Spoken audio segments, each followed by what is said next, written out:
Okay, so welcome back from spring break. I think coming up here this next weekend, there's a Muddiest Point as usual.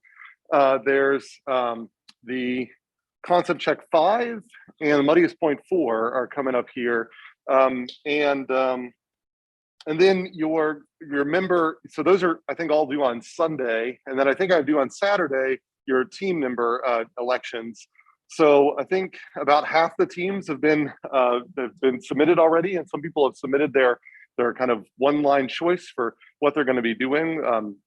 So if you're having trouble finding a partner for the team, then again, there's that spreadsheet that I've linked from in one of the announcements. You can kind of go to that. Some people have been posting on Ed Discussion looking for partners, so you can do that. You can post on Slack, so feel free to make use of those resources. There's also, I've made available the people inside Canvas, and so if you click on that people link on Canvas, you should be able to see everybody else who's enrolled in the class and contact them through the Canvas messaging system if that is preferable to you. So, so that's, I think, the announcements here. Let me see if I can turn on one more light. Okay. All right, so any questions about that? The Muddiest Point 3 submissions, again, I extended the availability, just give everybody a little bit extra time to smooth things over until Wednesday night. So I've seen a lot of really cool submissions there. Keep it simple, just you can pick 2 optimization objectives and implement one of the many multi-objective genetic algorithms that we talked about. You don't have to do anything too sophisticated. You can take the genetic algorithm you did in Muddiest Point 1 and modify it with, say, Pareto ranking or something like that, and maybe add elitism or not. I mentioned in an announcement about if you're noticing that you're getting these sort of locally Pareto solutions, and by locally Pareto, what I mean by that is if you were to draw your optimization objectives with F1 here and F2 out here, you might find that you get, if you know what F1 and F2 are, you could plot a parametric plot of them, and you might get something that looks, I don't know, like this. And so that would mean that if you plotted every single point on your, if this is F1 of X and F2 of X, then you would get a curve, a parametric curve that looked like this funny looking intestinal looking thing. And what's interesting about these sorts of curves is that that you can get these kind of locally Pareto points, like areas like this one over here. So this little curve here, if none of this existed, then these points, the Pareto frontier you kind of expect to be up here. But the real Pareto frontier, if we're maximizing both of these things, is up here. So a lot of times what will happen is the Pareto optimal algorithms will get stuck in these sort of Pareto traps where you'll get a couple of population members that will stick around over here because it looks kind of locally Pareto. And but then a couple of them will end up actually jumping and then finding the real Pareto frontier up here. And so if you've got these sort of elite solutions that you're keeping track of, then these points here will dominate these points here, and these ones will get kicked out of the elite set, even though they might be left in the population set, because these ones here will end up outranking a lot of points over here. So depending on how you're doing your kind of ranking, then these ones maybe aren't enough for the selection to get rid of them, so they kind of hang around. That's what I mean by kind of locally Pareto. But if you're keeping track of these elites and you're making sure your elites are always non-dominated solutions, these are dominated, so they get kicked out of the elite set. So if you just report your elites back, you only get these. So I'm not saying you have to implement elitism in your algorithms, but if you implement a simple multi-objective optimizer, I'm just saying, look at the results. So if you plot this result here, and you happen to see that like this, you get a lot of points up here, but a couple that are kind of stuck back over here, just mention I didn't implement elite, or the elitism isn't implemented in this algorithm. One way to get rid of these dominated solutions is to use elitism to guarantee that the solutions given to the stake or the user are all non-dominated solutions. And that would be a fine thing to do. Yeah. I didn't have a case this extreme with mine, but what I decided to do for elitism was just like, because I only had two objective functions, just do like a nested for loop that would go and see if anyone's bigger and kick it out if it's not. Is there a better way of checking? Like if it case like you have like 10 objectives, I'm sure a 10 nested for loop would not be the most optimal. Right. So it's kind of the question of what's the most computationally efficient way to check for that your non-dominated set is truly a non-dominated set, and without getting into building a more sophisticated data structure that has insertion operations and removal operations, then the best you can kind of do is sort of this kind of n squared forward sort of thing where you say, well, for every member in the set, I'm going to compare to every other member in the set against every objective function, and that's the kind of that's sort of the simple, I mean, that's the big reason why multi-objective optimization is so computationally costly, is it requires a lot of these things. So if you're really clever about whenever you introduce these points, then there may be ways, again, there are data structures you can build that can make the insertion of these points kind of do some of that math for you, so you don't have to kind of redo it every single time. Because it seems kind of crazy if my non-dominated set is always got like A, B, C, and D in it, and I'm just inserting an E. It seems crazy I have to compare A, B, C, and D against each other if I already did that the last time around. So there are ways you can optimize that, but I'm not too worried about that right now. But that's a great thing to comment on. That practically speaking, if you were to scale this thing up to a much bigger decision space with a much bigger population, then that would become sluggish, to finish these algorithms. So one thing sort of to mention there, you don't have to implement elitism, but it's great if you want to comment on it. I do recommend that for these multi-objective ones, it's great to plot this one in criteria space. It's also a good idea to visualize the Pareto-efficient set, not just the frontier. So I recommend also plotting, if you're only doing, this really only works if you're only doing a one-dimensional decision space, which is kind of boring, but at least for the purposes of learning how to use these algorithms, it works okay. If you were plotting both your, say, F1 and F2 on the same axes, then if you plot these together, you might have F1, it does something like this, and then you may have some F2 that does something else.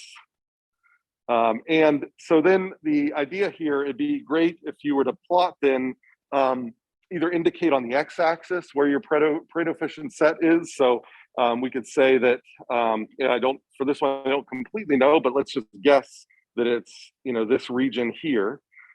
Maybe, I don't know, something like this. So you could imagine plotting your population just on the x-axis down here so that I can see that it's this region here. And it might actually be peppered all over throughout here. It doesn't necessarily have to be a contiguous region. And then another nice thing to do, instead of or along with, is to actually plot them on the functions. And so you can imagine then plotting the points on top of these curves, and then maybe on the other curve as well. And so what that does is, so in this shows in criteria space, if like you end up showing that here's all your points up here, the curve is kind of like the ground truth, that in reality, we would never know this curve. That's why we're doing the optimizer. But because we know it, because we're just testing the algorithm, we can plot the curve and we can show the points are in the right spot on the curve, check. And then we can say, well, let's then also evaluate what it looks like. Well, we can then plot in this space, we can actually see what those X points are. So this hides what the X points are. This exposes what they are. And it kind of then confirms that they do what we're expecting, which if it's Pareto efficient, you'd always expect for two of these to kind of live in the trade-off regions. So in regions where these curves are doing the same thing, so I actually think I got this wrong here, because this slope is kind of increasing at the same as this slope. So this region would likely not be in the Pareto set, because you can always do better by just moving to the right. So, so where the slopes agree is probably not going to be in your set, but where slopes disagree will be in the set. But there can again be these local regions where, even though the slopes disagree, there's a region elsewhere where the slopes disagree and both objectives are much, much higher. And that will be the one that shows up in the set, because that region dominates the other region. So those are just sort of things that, you know, just like you to reflect upon, and just things to consider as you're visualizing these, as you're making your argument in your 1 to 2 page write-up or whatever. Yeah. I'm just curious, here there's like the fake Pareto frontier on the bottom, and there's the actual one. Is there any way to distinguish that on the actual that graph, or? Yeah. So on the spot here, if I knew I was going to do this ahead of time, if I planned this out better, I would have come up with a better example. But this sort of situation is going to be something like you would imagine, say, if I had a curve that maybe did something like this, and another curve maybe down here that did something, I don't know, like this. Then the idea here is that this, maybe I'll highlight, this region here looks to be like it might be Pareto optimal because it's in a trade-off region. But this region up here is in another trade-off region. But if we're trying to maximize both curves, the function here dominates the function down here. So like they have opposite slopes, but greater function values overall, which is what makes that one the higher. That's right. So yeah, so the statement here for those online is that these up here have opposite slopes, but the absolute value of these functions is greater than these. And so all of these points dominate all of these points. So, so we would expect these, because they're dominated, will get kicked out of the non-dominated set, but these would maybe not be dominated. The fact that these keep going up, though, suggests that that actually maybe there's, you know, more realistically, this I probably should have drawn coming back down or something like that, because the fact that I drew these continuing to rise suggests that I can do better than this region by going to some other region over here. So eventually I might get to points that dominate these points, but that's kind of the thing you're going to see here, is if you do see these kind of local regions, it'll be that there's going to be trade-offs there, but there will be trade-offs elsewhere that are at higher values of both functions, and that will dominate the trade-offs in the other region. Okay. And so things I'm hoping you're going to see through this whole thing is if you just implement a really simple multi-objective optimizer, you're going to get a couple points on the Pareto frontier, but there's going to be big gaps. And then you're going to say, oh, since there's big gaps, this shows how we can use diversity maintenance or diversity preservation methods to try to enhance the diversity here. I'm not asking you to implement those, but I want you to sort of show me an example where you've now seen that, oh, there's these big scattered chunks. So this is clearly not an ideal Pareto optimizer. So those are the sorts of things that I want you to look at these things and just make a couple of reflections. And so, like I kind of said, I think earlier in one of the classes, 90% of these things is just implementing the algorithm that we talked about in class. And then the other 10% is using your demo to sort of tell me something interesting. Like, as you can see in this output, we found the Pareto frontier, but it's a little bit sparsely covered than it would be in the ideal case. All right, I see a question online. I'm trying to optimize the pair of functions I sent as an example before spring break, and the algo gave 2 frontiers. Like I was saying here, 1 each in first quadrant and 1 each in first and second quadrant of the parametric curve, which seemed correct to me, but I wanted to clarify what would be a perfect answer for it. Is there a local frontier in that problem? So I did happen to send out, and I forget exactly the function I sent out. Someone actually emailed me about one of their problems that they were doing, and they had proposed a couple of functions, and that kind of inspired me to sort of dream up that example. And so I gave kind of a function where it was like a sine function and a sine function with a different frequency, and one of them I think was scaled by x. And in that case, and I think I shared this curve, and it did have a character that looked like this. And in that problem, in fact, I think in that problem, it was a little bit uglier. I think it had like, you know, it actually went down up here and then it curved around. And up here, there's like a little bit of a turn. And then down here, there's a little bit of a turn and some other stuff happened down here. So there are a bunch of curves there in that parametric plot. And you say, what would be the right solution? And so part of the exercise is sort of figuring out that kind of for yourself, but I would suggest that the right solution you know, you have to think, well, if these are two functions, f1 and f2, and it's better to be higher in both f1 and f2, then when I look at this, I'd say, well, definitely this point, that's highest in both f1 and f2. That's gotta be a good one. There's no way that's dominated by anything. So that's definitely the non-dominated set. And then you can kind of climb back around there and say, well, really anything in this upper group here is, it's sort of trading off between f1 and f2, but all of those decision points there, those ones are also not going to be dominated by anything down here. So that's probably definitely in the non-dominated region. But what's tricky about this one is that actually I think there were points down here that also are non-dominated. And so there are points that are way lower in f2, but are so high in f1 that they also would be in the Pareto frontier. And so this Pareto frontier would actually have a big gap in the middle of it on purpose. So, so this is one of these cases where if you don't have two nicely convex utility functions, you get this really ugly looking thing that is the parametric plotter. It's sort of the feasible solutions. And then you can get a pretty ugly looking Pareto frontier where you get these kind of hidden ones out here where the way you would reason about this, you'd say this point out here would be, if you really care about F1, then you probably would pick this point. If you care mostly about F2, but a little bit about F1, you pick one of these points up here. And I would say probably in this little drawing in here, the Pareto frontier would probably be these points, maybe a couple of points here, and maybe a couple of points down here. Although the way I drew this looks like it might be dominated by some of these points. So, so it's not like in the other examples I've got, I've kind of suggested the Pareto frontier always looks like that, but really you can have Pareto frontiers that are kind of perforated like this. All right, I hope that answers the question online. It's weird that this didn't pop up that chat too. Any other questions? Mini project 3. All right, like I said, so mini project 3, it's a good one to try because again, you only have to do a couple of these mini projects. Mini project 4 is on multimodal optimization.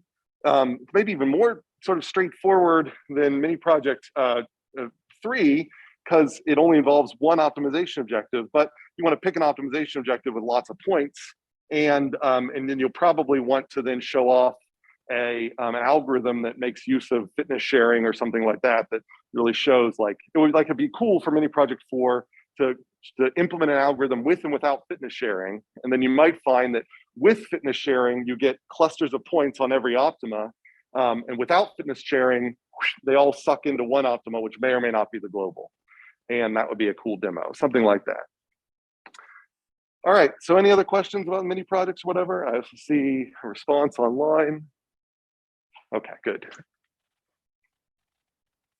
All right, great. So moving forward here, so now we're in this new unit, unit 6, where we're talking again as a reminder about distributed AI and swarm intelligence.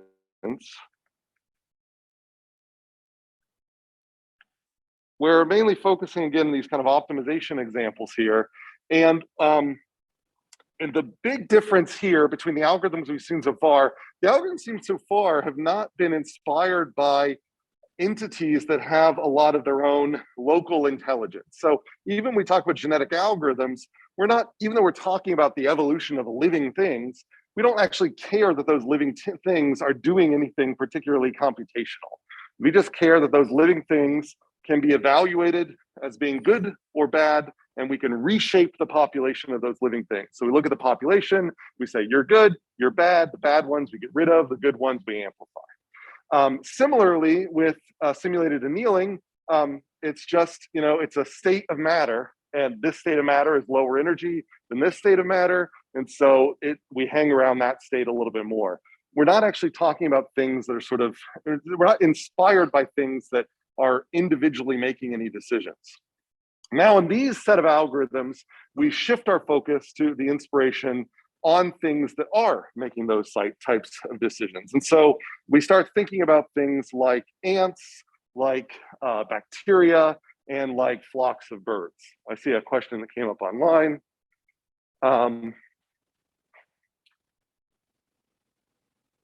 Question on the line is, if I did my mini project 3, finding a Pareto frontier with and without fitness sharing, does that count as mini project 4 too? Here's what I'll do for you, is that I could definitely see how there would be overlap in implementations from 3 to 4. If you take your 3 code and slightly refactor it, well, not refactor it, but just sort of modulate it a little bit to be about a single objective, then yeah, I mean, I think you can reuse that. I mean, I've already said that you can reuse code for mini project 1 is kind of your like canonical GA, and you can kind of mutate the GA into these other forms. Then I would be okay with you taking your mini project 3 and saying, well, I originally used this code for multi-objective, but now I'm going to modify it in a minor way to make it for single objective multimodal, and that's fine with me. Okay, but then you have to write it up as such. So you write it up as a multi-objective and not a as a multimodal and not a multi-objective. Okay, so we started talking an example of this, moving up to what's now known as ant colony optimization, which you can find, or ACO, which you can find as a preloaded optimizer in many software packages, and you can build physically embodied versions where you've got robots running around that are sort of trying to do ant colony optimization in a physical space, radioing to each other.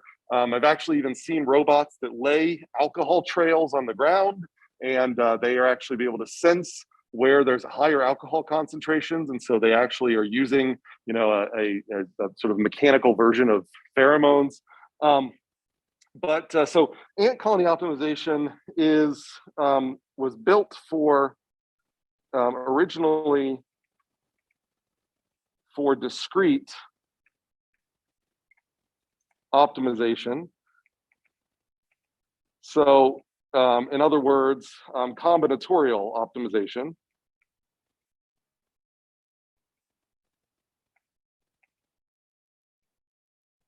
And so this is different than a lot of the other algorithms that we've talked about so far, genetic algorithms, simulated annealing, you can use for combinatorial optimization. So, but this is designed specifically for it. Now, there have now been extensions of ant colony optimization that apply to continuous spaces. I know, like Georgios Finakos, a professor here in Sky, I think early in his career, he actually used an adaptation of ant colony optimization for continuous spaces to do some of his work in cyber physical systems. So trying to find counterexamples that prove safety conditions wrong in physical systems like autonomous cars and things like that, using ant colony optimization to search through that continuous space. So you can make those. Yeah, go ahead. It's like integer maximization, like where you're maximizing, minimizing, but your number has to stay an integer. Would that be considered discrete? Yes, right. So for example, integer programs. So yeah, so what I mean by combinatorial optimization is you, rather than choosing a set of values over smooth intervals, you're choosing your decision variables from a finite or at least countable set. And so, so decision variable like x1 is going to be in a countable set. So this is, contrast with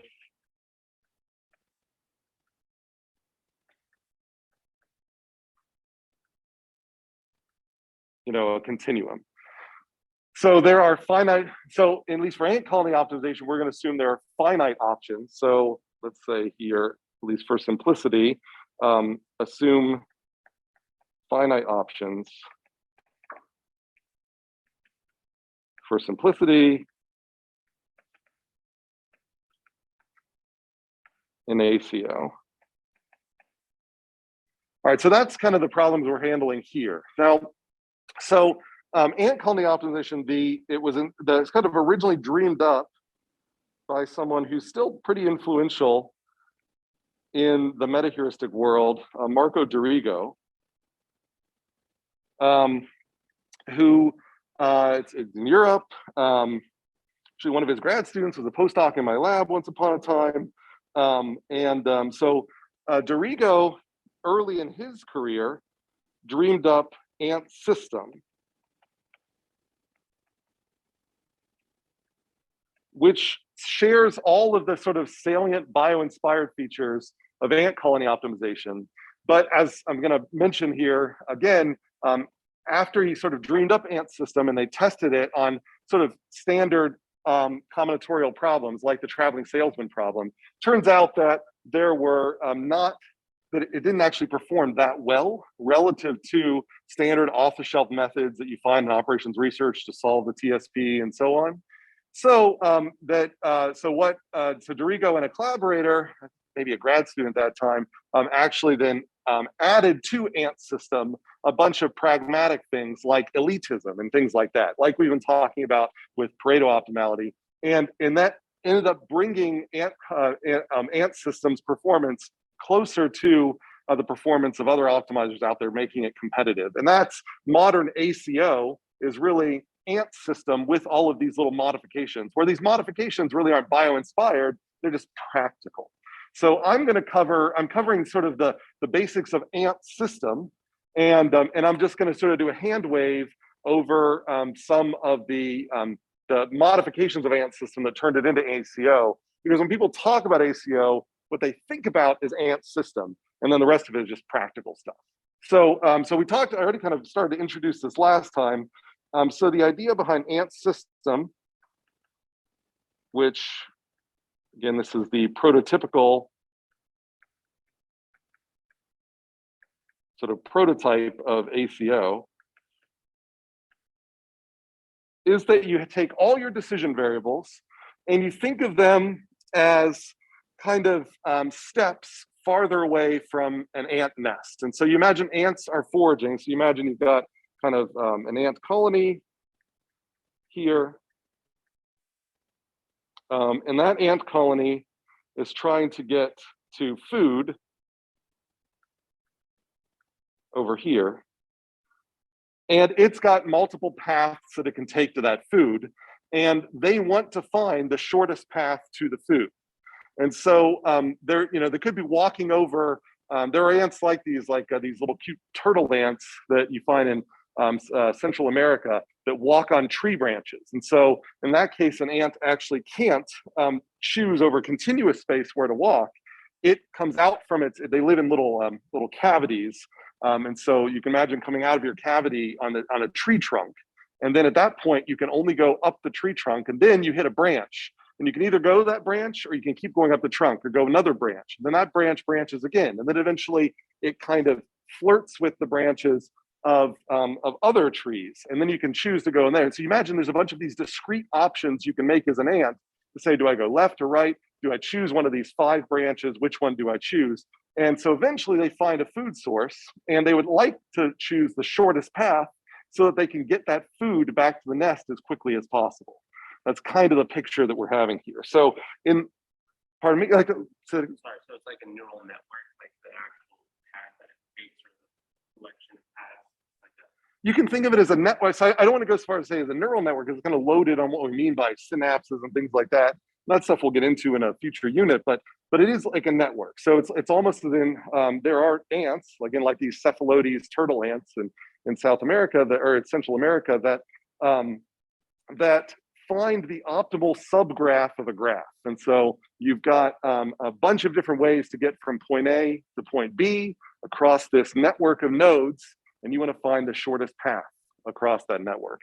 And so here, what are the branches and things like that? Well, you lay all your decision variables are kind of like decision points farther away from the nest. So I've got my decision variable x1, x2, x3, and so on, all the way up to my, and I just should probably go with the notation that I've used before to keep consistent. So I'm going to use capital N for my number of decision variables. So there's N decision variables. And they're discrete. And what I mean by that is that for each one of these, there are a finite number of options. So, so I could have, for some reason I called my decision variables V in my notes. So I guess I'll just call them X and then just transpose in my head as much as I can. So there are then different values. So x1 could have one value, x1 could have a second value, x1 could have a third value, all the way up to some max number of values for x1. So I'll call it x1 d1, where d I is the dimension of variable I. Oh, that was supposed to be an is. So x2, similarly, maybe I'll draw it this way, x2, 1, x2, 2, all the way up to x2, d2. And I could go down through this so that I eventually have xn 1, xn 2, to xn dn. So each decision variable, that's another dimension. So each dimension has a certain size, a certain number of options, and I need to choose among those options. And so what Ant's system so Dorigo kind of looked at this and thought about these ants picking out an optimal subgraph and said, this is, if I really think about it, every decision vector, every candidate solution is a potential path through this network. So I could take a path from the colony. If I were to highlight this, I could go from the colony to this point, then to this point, to some other point over here, some other point over here, down to here, and finally to the food. Or I could go from the colony to some other point, maybe back to the same point again, down to here, and then finally to the food, and so on. So, so you could imagine that every candidate solution is a potential path through this graph.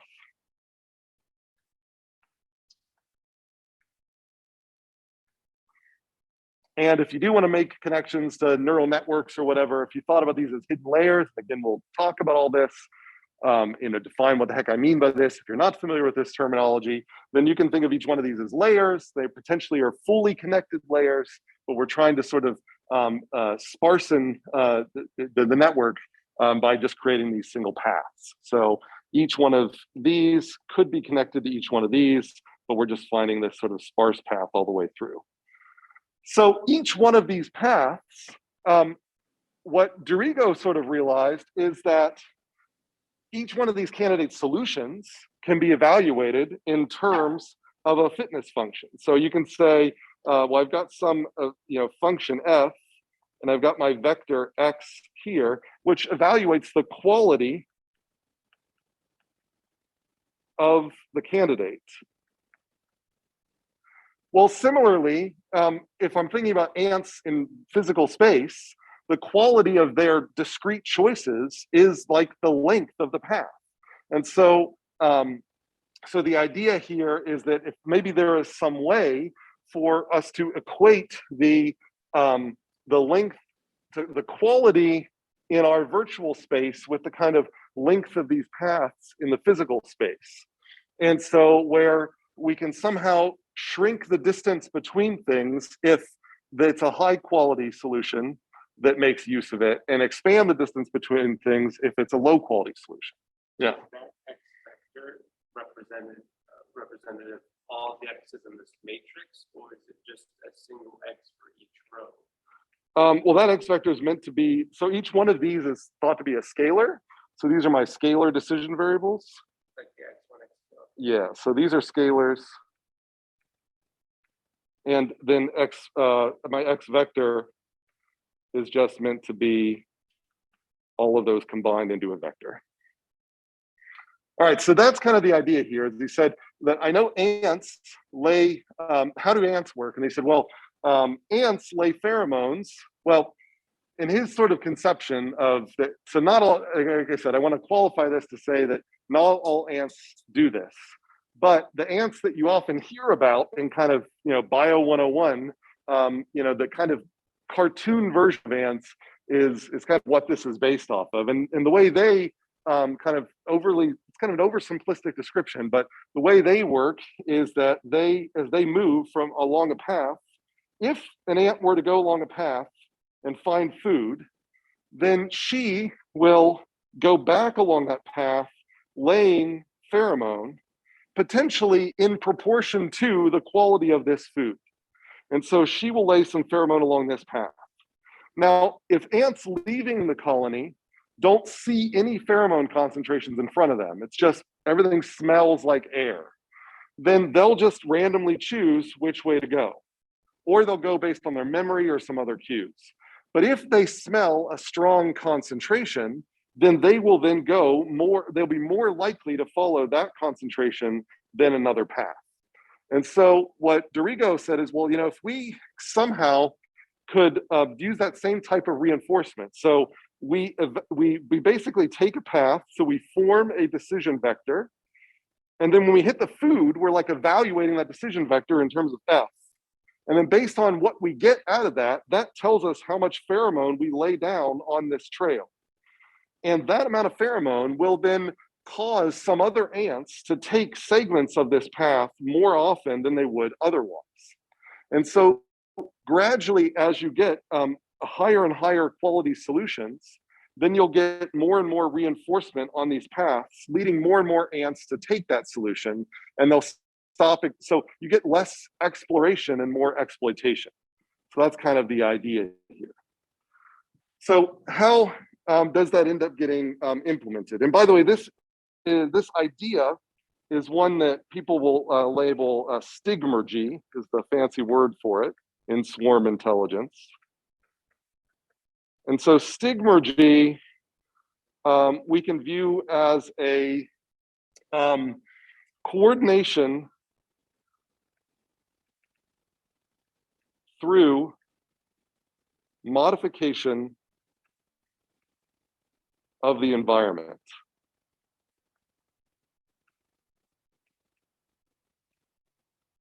So at no time are ants communicating directly with other ants. They are laying pheromones on the ground, and those pheromones are not like, you wouldn't naturally find those. And so if another ant happens to come upon that pheromone, she knows that it was probably left by another ant from her colony, but she doesn't know exactly who. So it's been a modification of that. Stigmergy doesn't have to be laying things down, it can also be reorganizing things. So it's kind of like if I were to set a Rubik's Cube on this desk, and you guys, let's say I'm never quite always on time. Occasionally I am, but let's say I was chronically late. Then you might, some of you might see that Rubik's Cube, and you'd come up and you'd advance the Rubik's Cube a few squares, closer to being complete. And but then I would arrive and you put it down. And so eventually by the end of the semester, that Rubik's Cube might be complete. And it might be complete by not just one student, it could be anybody in the room. And so that's kind of an example where actually seeing the progress from previous workers influences the work of the future. So this idea of stigmergy, this actually came from a French researcher looking at termites. And in that case, in the termite case, they saw that termites would build these structures, but it seemed like a termite was making her decision about where to put the next particle in the wall based on kind of how the wall already looked. So it's like you can actually imagine just modifying, every worker comes and evaluates like where she should do her next work based on what work has already been done in front of her. Workers aren't collaborating with each other. They're just kind of responding to the environment, but they're also changing the environments, which creates coordination among them. And that's this idea of stigmergy. Yeah.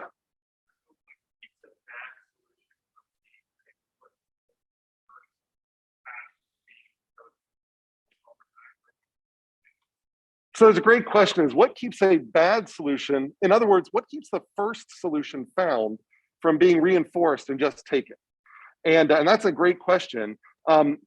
What we're going to see here is that there's going to be a decay rate of these pheromones, and that there's going to be a constant battle between discovery and decay that allows for intermediate solutions to be found but makes them not quite strong enough to dominate the attention of all of the other ants so that others can keep exploring. And if someone's happened to find ones that's so much better, then that concentration will be so much stronger that more ants will be attracted to it. The other one will decay away, and then you'll end up getting a reshaping of this. One of the things people like about ant colony optimization is that when it converges, you typically actually converge to maybe 2 or 3 different paths. So you actually get not just one solution out, you get 2 or 3 solutions that are pretty good. Whereas in genetic algorithms, you might get a population that's clustered around the max, and any one of those are kind of fine. But from a discrete perspective, it's a little bit more like multimodal optimization, where maybe you get the top 3 solutions out, but you don't necessarily find them in that order. So you might find a lower one, and then it just happens to stick around.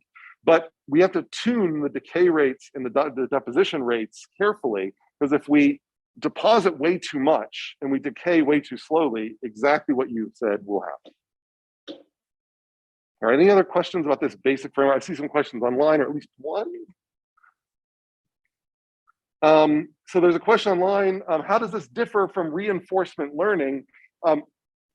So reinforcement learning, which we'll talk a little bit more about beginning neural networks, is kind of a very general framework, and you could think about stigmergic mechanisms for distributed reinforcement learning for sure.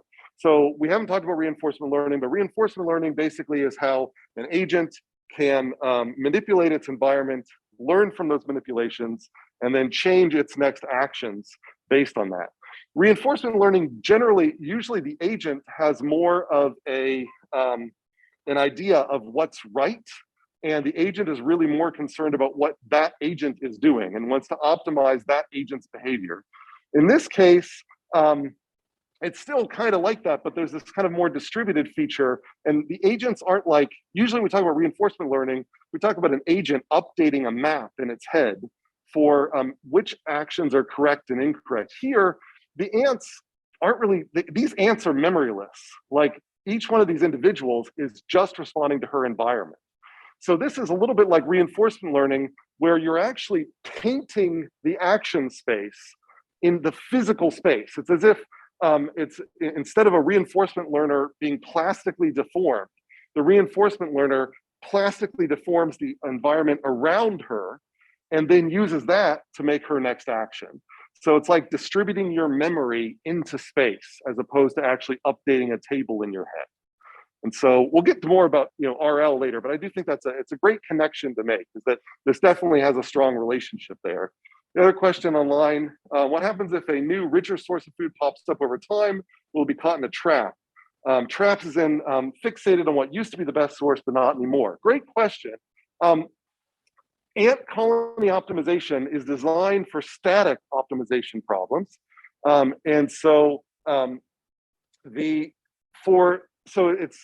meant to sort of find the kind of solution. Now, I just mentioned decay rates and deposition rates. If you adjust the decay rates and deposition rates just right, then it's possible that you can actually make this work in real time to try to track, by different food sources. This would mean sort of like, a fitness objective that changes over time, a function here that sometimes this path is best, and then other times this path becomes best later. And it's sort of like reinitializing the algorithm.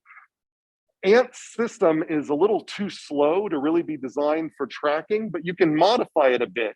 So for example, if you take Ant's system and you perturb their decisions to be a little noisier, then the amount of noise you add can actually make them track things faster if you change this optimization objective.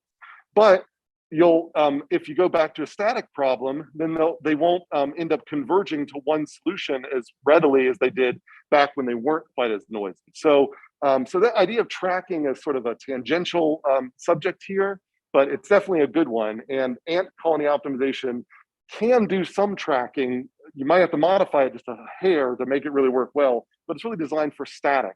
So where this F doesn't change over time. All right.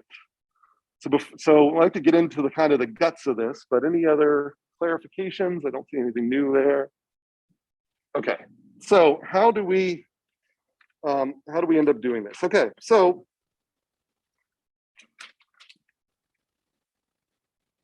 so what I'm going to do is, like I said, so every time I have picked, so let's not worry about how we form the first path, but you can just say we draw the first path randomly. And then we need to evaluate the quality of that first path. And so I am going to create a hyperparameter.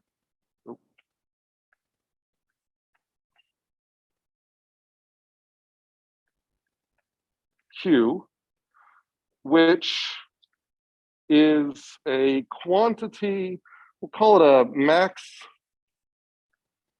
quantity. I don't want to call it max. We'll say it's, which is related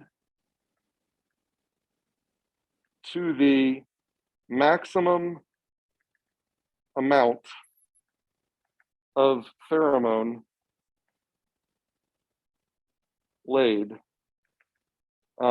at a node. And I guess I should clarify here that we create auxiliary variables for each possible value of each decision variable. So, so like I mentioned before, like if I have, x1 can take on values x11, x12, all the way up to x1 d1. Well, then we are going to create auxiliary variables called v11, v12, v1 d1, which are going to represent how much pheromone currently exists at that node in the network. So these here are going to be accumulators of virtual pheromone.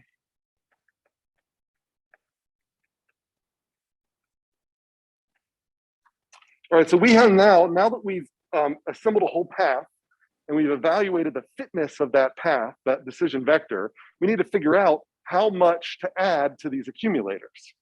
And so basically what we're gonna do is we are going to add Q, let me just make that a little bit clearer, Q divided by F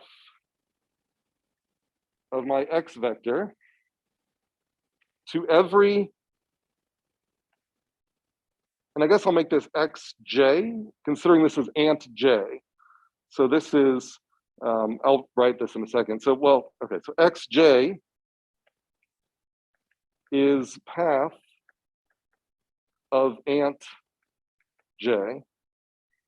So we're going to add q, that hyperparameter, divided by f of xj to every value v. So I don't want to, I'll say k comma l. I'm running out of indices here. To every value along xj hat's path. And this, by the way, is assuming minimization.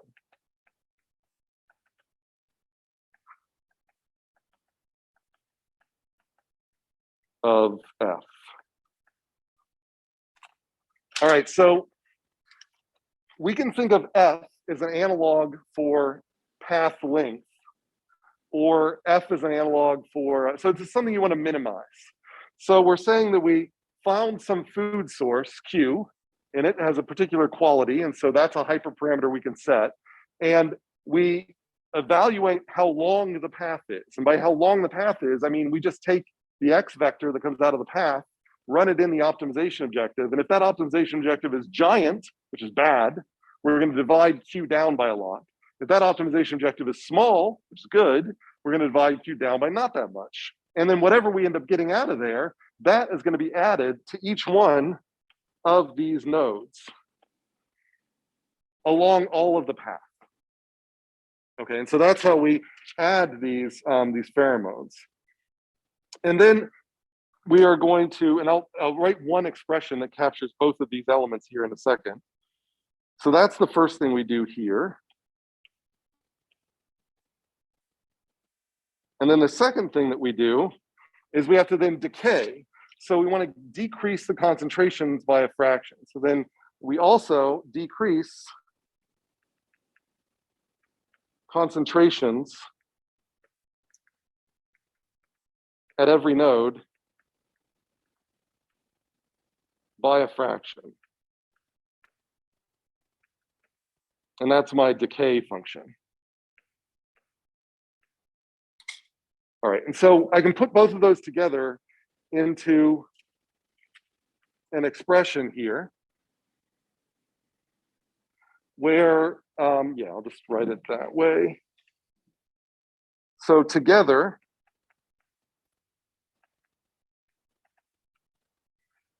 what we've got is this is the concentration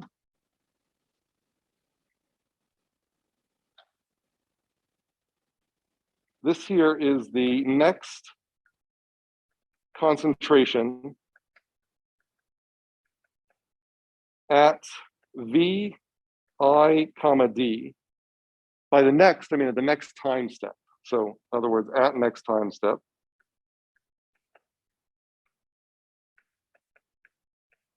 And that is going to be equal to, first I'm going to write the decay function just because it's easiest.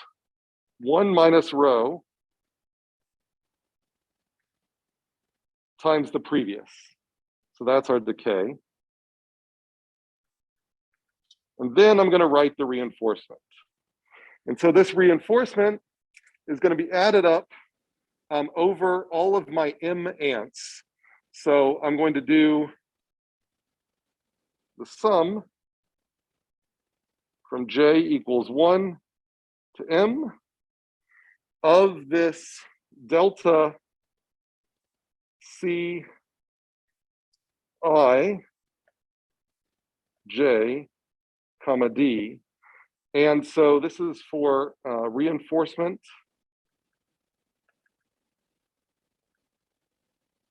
from m ants. And then this delta CI, that's kind of the expression that I had before. So that's the delta CI D for ant J is the thing where it's Q divided by my F function X J, where this is the path taken by ant J, and this is a hyperparameter.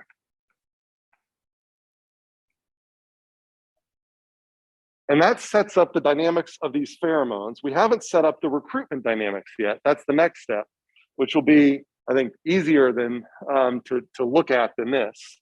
But this sets up these dynamics where you're constantly causing the pheromones to increase by this amount and decrease by this amount.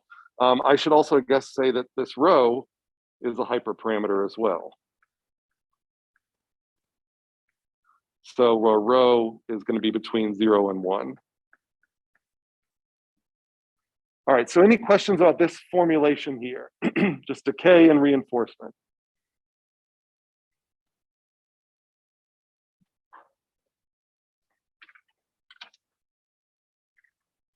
So once we've now created this matrix of pheromone values in this V matrix, what we want every ant to do is in the next round, when it draws its next decision vector, it is just going to look at all of these V's, and we want it to probabilistically choose the nodes along these V matrices based on how much pheromone is on them. And so this is going to look a little bit like kind of a proportional selection type operator. So the idea here is that, so in the next generation,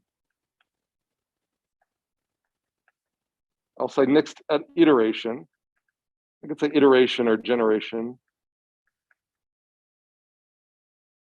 then basically ants choose node I, comma D with probability, which I'll write as P I, comma D equal to the concentration at I, comma D to some alpha hyperparameter times another hyperparameter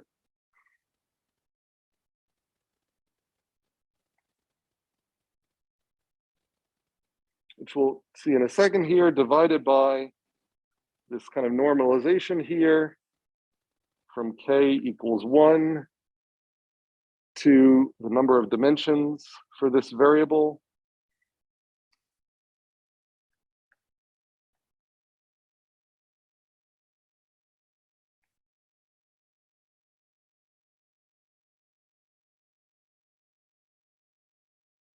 And this is so these are the dimensions. So we've got D goes from 1 to D I, and I goes from 1 to N. So this is the ant stepping through each decision variable. So when it goes to the first decision variable, it basically flips a weighted coin, sort of or rolls a weighted die, where the sides of the die are the different options, and the sides come up with this probability where we've got these different parameters here. So we've got alpha, beta, and these kind of whatever eta, I guess. These are all hyperparameters shaping response. So like these,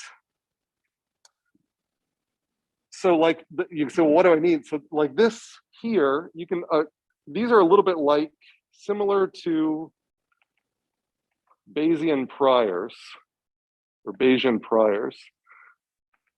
So this helps you bias solution outputs. So in the simplest version of this, so simplest, you just set NID equal to 1, and it doesn't really matter what you set beta equal to, and it's just based on the concentrations. So what this allows me to do is I can say, I think this is a good path, and I can encode what I think good paths are by these eta values ahead of time. So I can kind of say that, like, if all of these probabilities were the same, if all of these concentrations were the same, then the choices would be driven entirely by these eta values. And so that kind of gives me a background, like I said, it's kind of like a prior distribution on these paths.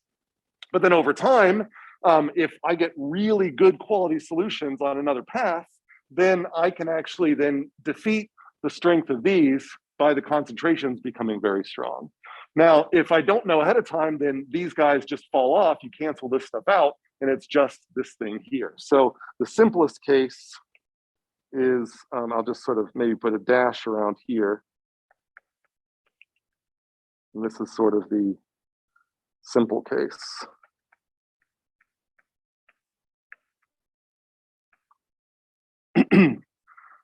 All right, so questions about that. This is how each ant, so we've got, again, M ants, draw next decision variable value according to this probability.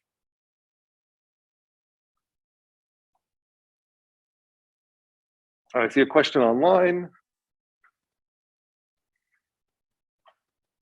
Okay, that was the same one as before. Does that make sense? Yeah. What's the purpose of Oh, great. So this, so these, like I said, both of these are shaped parameters. So this is a little bit like tuning selective pressure, because it's true these concentrations are always positive, but you want to say sort of like, how sensitive am I to small differences in concentration? And that's what this alpha does. So if you make the alpha kind of like really big, then if the concentrations are not that different, it will, you'll still end up, small differences will lead to more recruitment. If you make alpha very small, like imagine alpha equal to 0, then you become totally insensitive to concentrations. Same thing with beta, but we're acting on the kind of bias values instead of the concentration. Great question. Thank you for that. I meant to say that. Any other questions about this?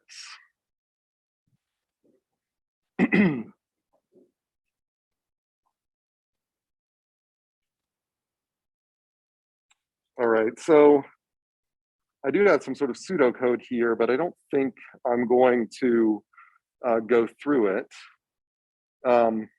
But happy to take, hopefully this is kind of clear. So it's a relatively simple algorithm. You choose the number of ants, and so choosing the number of ants, you're kind of choosing how many times you're sampling from this distribution, and that sets you up kind of a way to kind of sort of create a histogram of solutions that are consistent with this thing, and then you iterate through these things where you go down through every variable and every value of every variable, update the concentrations, evaluate the probabilities that are associated with that new concentration. And then you go through each one of your ants, and then you create new samples with these new concentration values, these new probabilities. And you just let that thing go. And eventually it converges maybe to 2 or 3 of the best solutions available. So it's a good solution for real routing networks where failure leads to quick rerouting. And so because you end up kind of converging to a couple of different paths, if even though it's a static optimization problem, you've always got both of those paths available, and maybe you always send traffic down those paths. And if one of those paths gets removed, or there's a failure along it, then you've at least got another one that's immediately up and running. So that's one of the reasons why people like ACO for this. I have gone to transportation conferences where people have proposed implementing ACO actually in highway systems. So, you're driving along, you look up, and you actually see a billboard that tells you how many minutes it is to downtown Phoenix or whatever, and it might tell you along different routes. Well, you can imagine those directing you even further, sort of actually saying, oh, by the way, if you're reading this right now, you really need to take this way.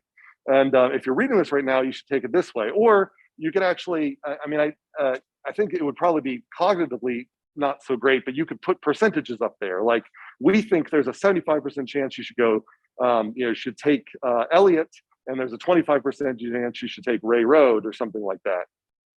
And so you can imagine actually, treating individual drivers as ants, and then the pheromone concentrations get laid down by the transportation infrastructure, because as they're driving by, the traffic. I don't know if you know, but like even your phones, if you're driving around with a Bluetooth device, in the traffic infrastructure can actually watch your Bluetooth devices go by, and so they can actually keep track of, like, even though they don't know who the Bluetooth device belongs to, they can actually keep track of traffic flow that way. So there's all sorts of cool metrics built into the infrastructure system that can actually be used to implement these sorts of things in physical space. Whether they're actually being used that much, I don't really think. I don't know if, in places like Singapore, where they're really innovative and try to do kind of crazy things with their traffic, I can see them experimenting with these things. I don't know of any major high scale version of people using this, but I've definitely seen it proposed multiple times. All right, so as I mentioned before, Ant system initially had kind of poor traveling salesman performance, and so is tweaked by DeCaro, so the collaborator of Dorigo's, and that's where we got ant colony optimization. And like I said, they added things like elitism. So here, notice that all your solutions from the previous generation are wiped out in the next generation and just redrawn. So you draw new random solutions every generation. And that has costs, right? I mean, that you can just drift away a really good solution that way. So you can imagine adding elitism in here, where if it's a really good solution, you actually keep that path, in the system. And there are different ways you could imagine doing that. And that's kind of what they did with ant colony optimization. Those type of practical things that made it so that it would keep kind of moving. You kind of want an optimization to be a ratchet effect, where the next generation is always better than the previous generation. And that's kind of the stuff that they implemented as they moved from ant system to ant colony optimization. All right. So in the last few minutes of class, I just want to introduce bacterial foraging optimization, which is an extension of these types of ideas, so it can more continuous spaces. So before I move on, any final questions about ACO? Let's see, I think one more here. Question on significance of alpha. I think I covered that earlier in class here. So hopefully you caught that there, but basically it's a shaped parameter which affects the sensitivity of concentration differences. A low alpha means you don't pay any attention to concentrations. A very, very high alpha means even small differences in concentrations are going to attract a lot of recruitment. Anything else? All right, so to flavor our discussion going into next time, I want to introduce bacterial foraging optimization, which I'll call BFO for short. And so ant colony optimization was sort of built around the idea of social information driving a population to good solutions. So the individuals are kind of tools to explore a space, but then after a bunch of individuals have explored a space, they kind of share how well they did, and relative to how well they did, then it changes where those individuals go the next time around. So we're capitalizing on social information to solve a discrete optimization problem. And so, so now I want to think about well, how could we use social information in a continuous optimization problem? And like I said, ACO has been extended to continuous optimization problems, but I just want to show you another type of example. So this is, and this could be used across discrete as well. So this is capitalizes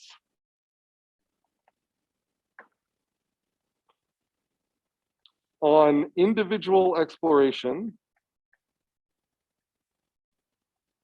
and social information to solve continuous optimization problems, or discrete, but it's really bacterial foraging optimization was kind of built with continuous in mind. And this is inspired by bacteria, obviously. And I'll probably just get the inspiration out here. So, many bacteria, these flagellated bacteria, do this thing known as run and tumble. Does anyone have heard here of run and tumble?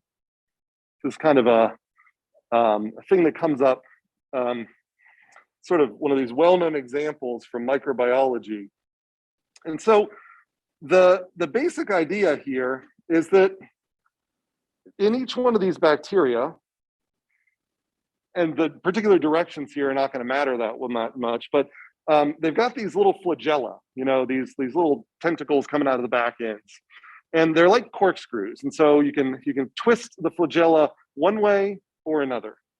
And if you twist the flagella clockwise, let me make sure I get although I said it's not important, I want to make sure I get it. So if you get, well, I'll do counterclockwise first. If you twist the flagella counterclockwise, then the flagella kind of coordinate with each other, and they kind of turn into a big propeller. And they move, and they can move in kind of a straight line. And so you get a run in straight line. But if they twist flagella clockwise, then it turns out that they stop being coordinated and they kind of interfere with each other. And the bacteria just start spinning in kind of a random direction. And so that's sort of a random, say, tumble in random orientation. So when you look at these bacteria under a microscope, then what's cool is you'll see that there'll be these short paths where they'll run, and then they'll be punctuated or interrupted by a brief tumble where they'll flip into a different direction, and then they'll move in another straight path. And they keep doing that. So you get this kind of like, they move for a while, and they move, and then they move. So they're kind of like, we're going in this direction, this direction, this direction, and so on. So they get this kind of flight behavior where it's this random walk that's kind of a correlated random walk a little bit, where they just move in straight lines and then move in random directions. So straight lines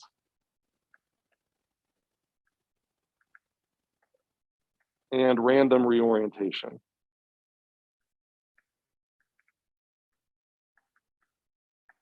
And so what we'll pick up on as we move to next time is what's cool about this is that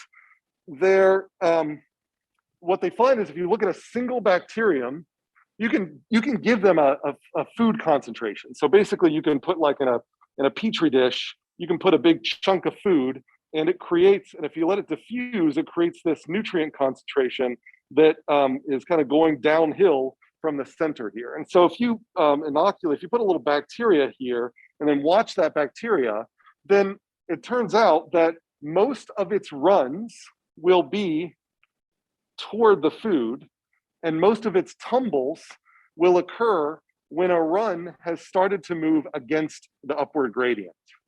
So in other words, as long as they're moving in a direction that is increasing in the gradient, increasing in food concentration, they keep running. But when the food concentration suddenly drops or starts going in the wrong direction, they are much more likely to tumble. And so this allows a bacteria to say, as long as things are going well or getting better, keep going in that direction. But if things start going not so well, reorient and try a different direction. And if that different direction is still bad, reorient more. And eventually you'll hopefully randomly find the right direction again. And there's a couple of things that are cool about this. So the one thing that's kind of cool about this is you might think, well, how the heck is a bacteria figuring out that it's going up a concentration gradient? It turns out bacteria are too small. Like you might say, well, the easiest thing is like, you can look at the concentration of the head of the bacteria and the tail of the bacteria. And if they're different, you can calculate a gradient across there. Turns out they're too small for that. So bacteria actually are integrating across time. So they have a type of memory inside these tiny little bacteria. These single cell organisms that don't even have a nucleus are somehow having memory of their recent past in terms of concentration, which is just wild. But the cool thing that we make use of, and I'll stop here after I say this, is that this allows individual bacteria to climb local gradients, but they get caught in traps. And so what they do is they emit chemicals that also influence their run and tumble. So as they're individually climbing food concentrations, they're also globally responding to signals from other bacteria, and that helps them get out of local traps. Because if they get stuck at what seems to be a good point, but they can get a strong concentration of chemical communication from another bacteria, they'll ignore their current spot and head towards that other bacteria. So it allows them to both individually search while also socially benefiting. And that is what bacterial foraging optimization is based off of. And we'll start talking about that Thursday. So I'll take this question, but I don't want to keep in the rest of you any longer. So if you feel you need to go, feel free to go. And that's all the new content I have. Question? So when you're explaining like this gradient and trying to come up, this seems very similar to just like a generalized gradient descent method. But Well, except you're saying it's somehow the bacteria has no idea about finding the slope there. So you're saying it uses the previous place and then finds where it's at now and then sees if it's higher. That's right. It's as if the bacteria has a memory where it can actually calculate a concentration difference in a time window, not a length window. Okay, well, essentially then that concentration difference over the time frame is like the slope. That's right. That's exactly right. This is like bacteria implementing steepest descent or steepest ascent. Mm-hmm. Yeah. Is it like greedy search? You can think of this as each bacterium is kind of doing a greedy search where it's looking locally to increase, but then it uses its social information to try to get out of these greedy traps. Yeah. All right, but again, that's all I got for again. I don't want to keep you guys any longer, but we'll pick up where we left off here on Thursday. So any questions online? Looks like the last question was about alpha. If not, that's all I've got for you today.